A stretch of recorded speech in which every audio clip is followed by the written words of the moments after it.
Good evening, everyone. Chris Schultz along with Gary Hauf, FridayNightVictors.com for our Week 4 picks. Last week, Gary was 8-2. I was 7-3. FridayNightVictors.com watched and read all over the world. Gary's been doing a little bit of looking at our stats, and what can you find there, Gary? Yeah, this is kind of interesting. I know when I used to read the blog and stuff, I used to wonder how many people watch, view, whatever. Thousands. Comment. Yeah, thousands. So just real quick, in the last 30 days, so that's going back to 2 weeks before the season, or a week before the season, whatever. August 13th, yeah, something like that. In the last 30 days, we've had 70,000 views. So that's you guys clicking on stuff 70,000 times. So we appreciate that. And that's a big number. That's probably going to put us ahead of what we've ever been. Oh, yeah. By the end of We're always been this on month. a trajectory. Right. So that's great. Over 70,000 views. That's huge.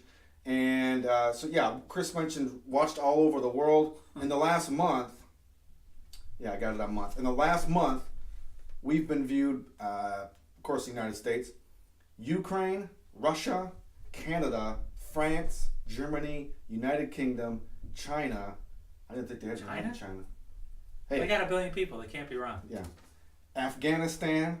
Okay, and Portugal. U.S. Army, I'm sure. Yeah, so I think a lot of those are probably troops, sailors, and whatnot, and maybe it's people just searching for soccer or something. Who knows? Who knows? Well, that's interesting. But I do want to say, if anybody is out there that's listening, reads this or sees this, and you are one of those guys in Ukraine, Russia, Germany, wherever, Afghanistan especially, email us at FridayNightVictors@gmail.com. We'd like to know who you are. We won't say your name unless you want us to, but just for our personal, we'd like to know who you are. Know. Yeah, it'd be interesting to us. Very cool. So we're at 70,000 views the last 30 days, and a whole slew of countries are watching. So that's really cool. That's kind of crazy, yeah. And I know I put up on the blog that last week on the scores we had over 5,000 page views and over 3,100 unique views, which is the key. Right. That's a lot of people. Right. So pretty cool stuff. So, all right, let's jump into the Week 4 games, see if we can pick them. I don't know if I put much thought into this, but let's wing it. I'm sure Gary's been spending days. Researching stuff. Yeah. First game is Airport, 2-1 at Jefferson, who is 0-3. Thoughts? I got to go with Airport. Mm-hmm. They played great football thus far. Let one get away last week, but that was kind of a mirror of what happened, what they did to Dundee, so I guess that kind of evens out maybe. You can look at it like that. But Airport seems to be firing on all cylinders, and Jefferson sputtering a little bit. Maybe Jefferson gets their guys back and makes this a game, but I like Airport by a couple scores at least. Yeah, I'll go the same way. I think Airport's going to win this game. It is at Jefferson. I think, some people might expect this to be a blowout. Mm-hmm. I don't necessarily see that, think that'll be the case. Probably, a 2-touchdown game I think is the way to go. But I think Airport wins that game. Next up, we got Skyline. I believe they're 1-2, and they're traveling to Bedford, who's 2-1. You want to go first on that, or I think it's pretty straightforward? Real straightforward. I think Bedford beats them pretty badly. It's at their hometown, or at home. And Bedford's a solid team. Skyline, they might not score. It might be that type of thing, 30-0, something like that. Bedford's got a good defense, so I'm going to go with Bedford as well. I think that's pretty straightforward. Next up is 3-0 Carlson, fresh off their 71 points against Kennedy. They're traveling to Melvindale. Melvindale lost last week. They're 2-1. They're kind of a high-scoring team. They have a very good quarterback. Thoughts on that? Well, I'm not going to pick against Carlson until maybe week 8, and I'll have to look at it at that time. But Carlson wins. Just hard to stop. Great athletes. They're It's the Jarmo effect. The Jarmo effect. But Carlson beats Melvindale, and I would be surprised if Carlson lost that game. Yeah, we've got Carlson number 1 in our power rankings right now, so I'm going to go with Carlson as well, and I think it'll be a 2 to 3 touchdown game, maybe 30-some to 14 or something like that. Okay, next is the SMCC Homeboys at Flat Rock. Another big game. I know you had thrown out there at the beginning of the year that SMCC could possibly go 0-5 to start the season. They got the big win against PW, dropped the next two. Playing at Flat Rock, who's got it going on, gave Milan everything they could handle last week. I guess that I should say that's probably my Flat Rock homeboys. Yeah, you're Flat Rock homeboys. So thoughts on that game? Well, the way SMCC's been playing, there's no way I can pick them in good conscience. I have to go with Flat Rock. Very well coached, and we've talked over and over again about Flat Rock. They're a very good team. That I actually did think they would beat Milan last week, but that just shows you how good Milan it really is. Flat Rock played well enough to win, but Milan's just that good. SMCC is going to have to do a 180 from their performance against Riverview, but where's the team from the first game and a half of the season? Yeah. That's what I want to see. Yeah, but it's a completely different preparation from Riverview, preparing for Riverview, playing Riverview, and playing Flat Rock. Flat Rock does a spread, and they do like to throw in some razzle dazzle stuff, and but they don't win because of the razzle dazzle. They win because they're good and they're sound football. I agree. But I just can't pick SMCC right now. I'm not sure what's going on. 6 pretty funky quarters in a row here out of the Falcons. They need to have a good week of practice and come ready to go. But I like Flat Rock. Yeah, I picked the Catholics 2 weeks in a row, and they let me down. So I'm going to go with Flat Rock. I think it'll be a close game. CC's got to be able to run the ball. If they can get ahead of the sticks on first down, I think they'll be okay. But I think Flat Rock wins that game. Next, big game, Brooklyn Columbia Central at 3-0 Ida. Thoughts there? If this game was in Brooklyn, Columbia, I might go with BCC. But I don't even know where that is. I think it's near Jackson. Yeah, not in the old fields of Ida. BCC's not going to know what's going on over there. I'm going with Ida 3-0.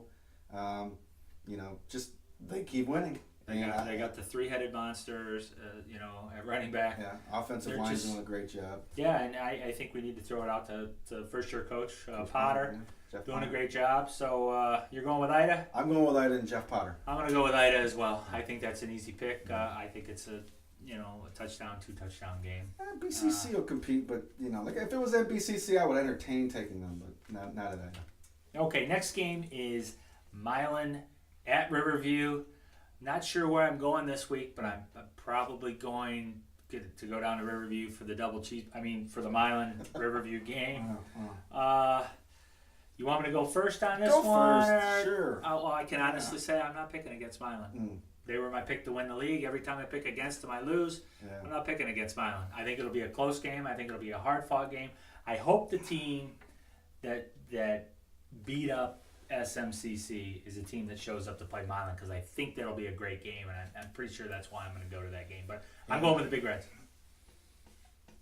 If the team that Riverview, if the team that played against SMCC shows up at home versus Milan, it is going to be a whale of a game.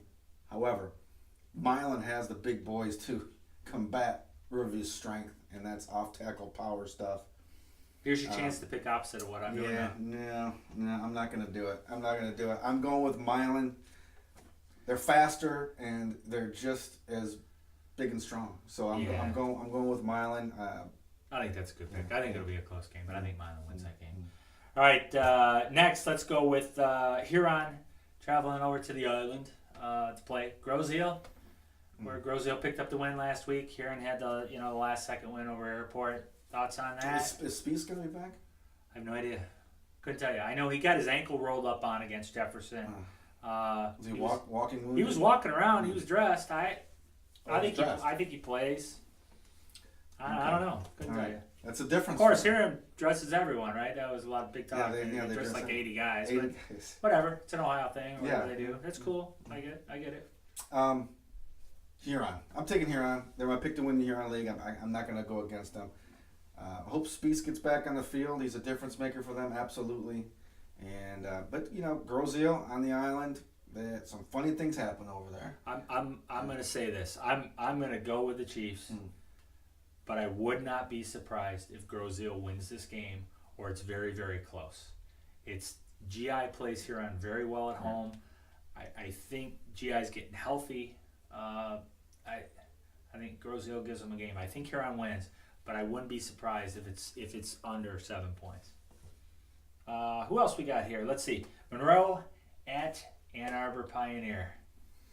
Yeah, I'm going with the Trojans. I'm going to move to 3-1 against Pioneer. Pioneer's a little bit down this year from what they usually are, and Monroe's picking up steam from the week 1 loss to a very, very, very good Churchill team, and I no stopping Monroe right now. I think they roll pretty big. I'm going to go with the Trojans as well. So we've picked everybody the same so Everybody far, the right? same. I got to go with Monroe. I think even though it's at Pioneer, I think, with the emergence of a good running back behind that big line, and their quarterback's been playing well. I think he was 6 of 7 last week in that game. Didn't throw a lot of passes, but did what he needed to do.